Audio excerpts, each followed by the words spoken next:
What is up, everybody? Welcome back to the show here. It's been a while since I've updated you guys, but it's a very special occasion here. It's our weekly NFL discussion here with the upcoming matchups, sleeper picks, all that, and more.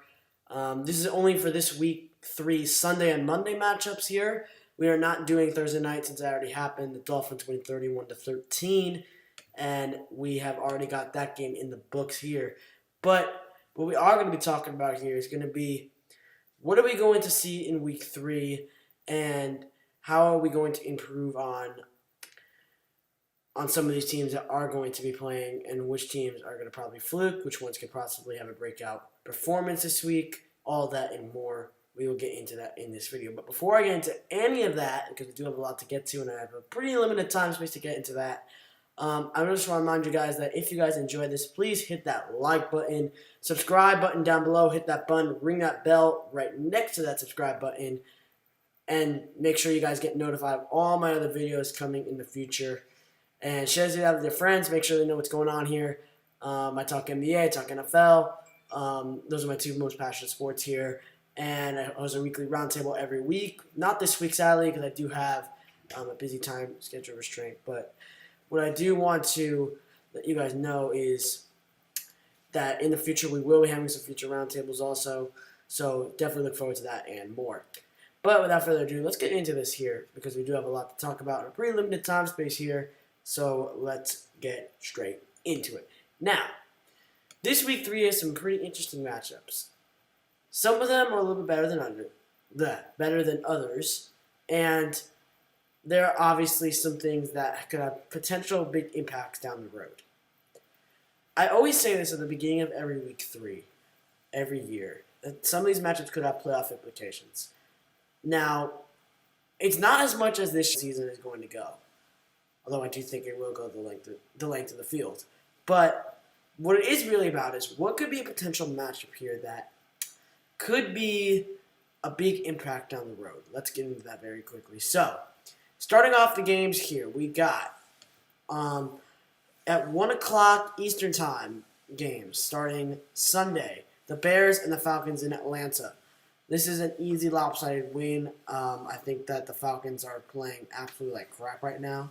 They do not look like a team. They've blown 2 straight games to 2 very good teams, and I think it's just going to go downhill from there. So that's what I have here. I think the Bears easily blow them out there. Excuse me. Sorry about that.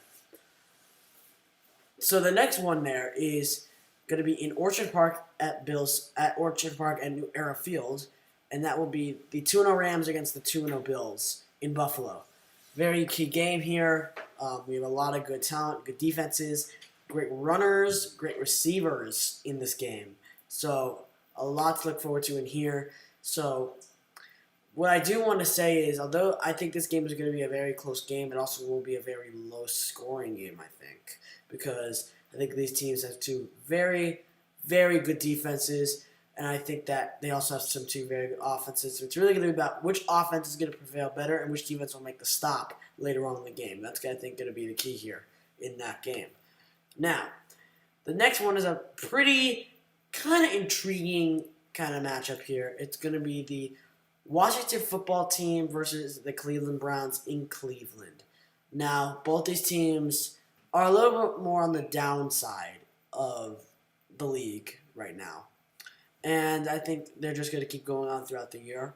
And I don't think this is going to be a very intriguing game to watch. So I think it easily can just go either way. The Cleveland's favored, and I think that they will definitely take this out.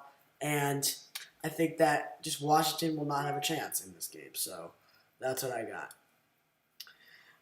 Another very intriguing matchup here. We got the Titans and the Vikings here. So what's interesting about this matchup here is that the Vikings were a big threat coming into the season. They start off the year 0-2. This is a big week for them. They're going up against one of the better teams in the NFL, which means that they can prove something very, very cool here and very meaningful to their fan base at home by getting a victory here. I'm not saying it's out of the question, but I don't think it's going to happen. But what I do think is the key for them here is to play as you normally would play a normal game at your best will, like last year, and then take that into this game and try and outplay them, because I think that will be the key for them to win this game. Another intriguing matchup here on the AFC side of things. The Las Vegas Raiders versus the Patriots in Foxborough. Another interesting tango here. And one of the very interesting things about this, and I'll tell you why this is super interesting, is the reason why that, this is a very intriguing game, is because both these teams are playing for different things. Let's start off with the Patriots here. Number one, they're playing in a hard team. They're fighting for their spot in the AFC East. The Bills have started off 2-0. I don't see them slowing down very much throughout the year. They need to keep pace with them. And they're going up against a very good team.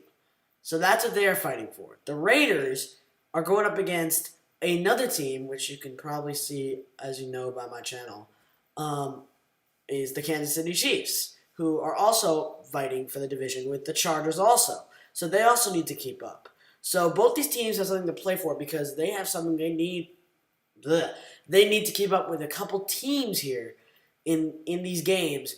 I mean, not in these games. In this game, in order to maintain their spot in the division where they are right now. Man, my nose is killing me today.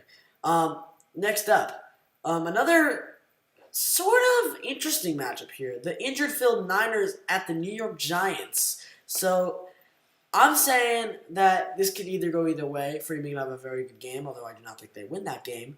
I think the Niners will definitely pull this one out. But we can have a very intriguing game here. No Barkley, Freeman stepping in. What is he going to be like? This is the big storyline of the week, I think. What is he going to play like? This is something that I would honestly, Calvin Domingo, with 7 runners on his fantasy squad, in the Bolt Fan League, has 7 runners, including Devontae Freeman on his bench. And by the way, if you guys are just wondering what running backs he has, here is 7. David Johnson, Dalvin Cook, Jared McKinnon, Dobbins, James Robinson, James White, Devontae Freeman. Those are his 7 running backs right there. Now, some of them are injured. So, what the big thing is here, he just picked them up off waivers. How is he going to play? He could play awesome. He could flop. He will not have a good game. There's so many storylines here. So, the big one in this game is not who's going to win, but for the Giants side of the ball, how is Freeman going to play in filling in for Saquon Barkley? That's a big one right there. Now, for the Niners, they're injured. They have a lot of injuries on their side.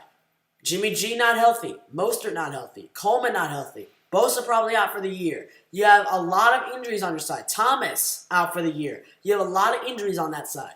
So what we need to see in this game is who is going to be the one that's going to have to adjust to what they have to overcome. What I'm saying by this is that excuse me. The Giants need to overcome the Saquon Barkley hole, while the Niners need to overcome their injuries throughout last week. So who is going to be the one that's going to overcome in this game? We're going to have to find out here. Another very winless matchup here, the Bengals and the Eagles. Eagles, I think, are going to win this one. I just think that just a little more talent-wise, they're just going to take this one here. And then the last 1 o'clock game is the Texans and the Steelers. I think the Steelers are going to be much improved this year. Let me tell you why. Because, let me just say is that the Steelers last year had to go with a backup quarterback basically the entire year. Week 2, Big Ben was injured versus the Hawks. And because of that, I think the big thing from this game is going to be how is that Texans offense going to step up against this D? If the Steelers D just pounces against them, they're not going to have a shot because that defense will just take over. They'll get other possessions.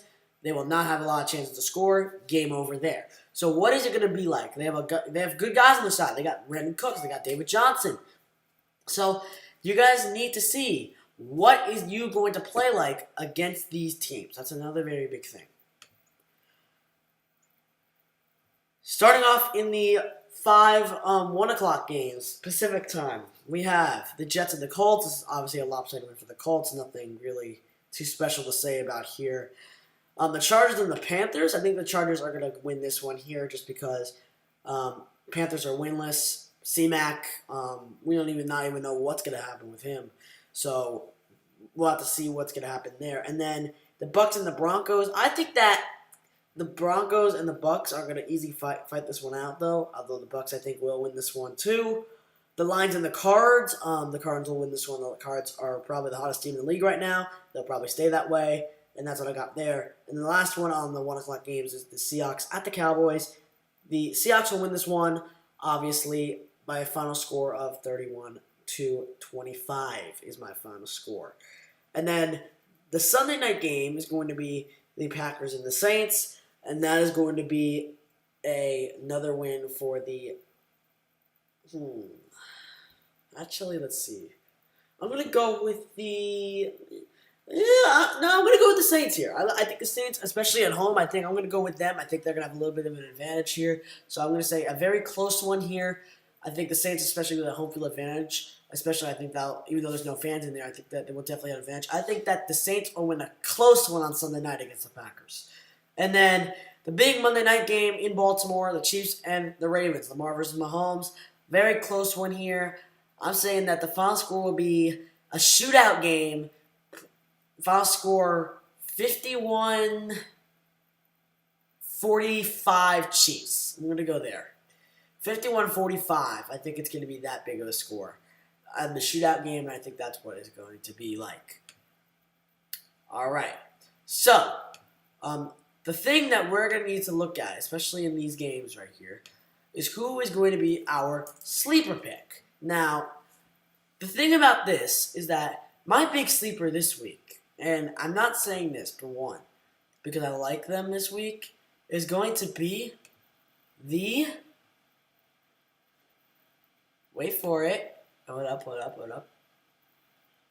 Houston Texans. Controversial here, but I'll tell you why. Because I think that one of the things that is pretty interesting about this is that the Texans are not a super talented team, but they have some good targets on their side with Johnson and Watson and Cooks and some other guys on their side with Kenny Stills, also some other guys there. The thing is, I think that they could easily just give up a shot. Give the Steelers a shot here, and then we'll easily make it a very good game here against the Steelers. And I think that will be a big sleeper pick, especially this week. Not a lot of teams talk about them, and that's what I think is going to happen, is that the Steelers are going to probably be not heavily favored, but will be favored in this game. They're going to take that too comfortably. And then I think that the Texans will make it a little bit closer than expected, and that's my sleeper pick for this week. So that's it. Just wanted to get that out there. That's my Week 3 preview for you guys. Thank you so much for joining me. If you guys haven't done so already, hit that like button, hit that subscribe button down below, and then ring that bell next to the subscribe button to get notified of all my other videos here. Share this video with your friends, Twitter, Facebook, Instagram, Snapchat, TikTok, everywhere, and let them know what's going on here. I greatly appreciate it. I'm just about halfway to 50 subs right now. Try and get me to 50 is the first goal right here. And until next time, have yourselves a great weekend. Let's have a great football Week 3. Let's get this win on Monday. You guys get your win on Sunday. And until next time, my name is the KC Sports Nerd. Signing off. And go Chiefs. And go Cougs.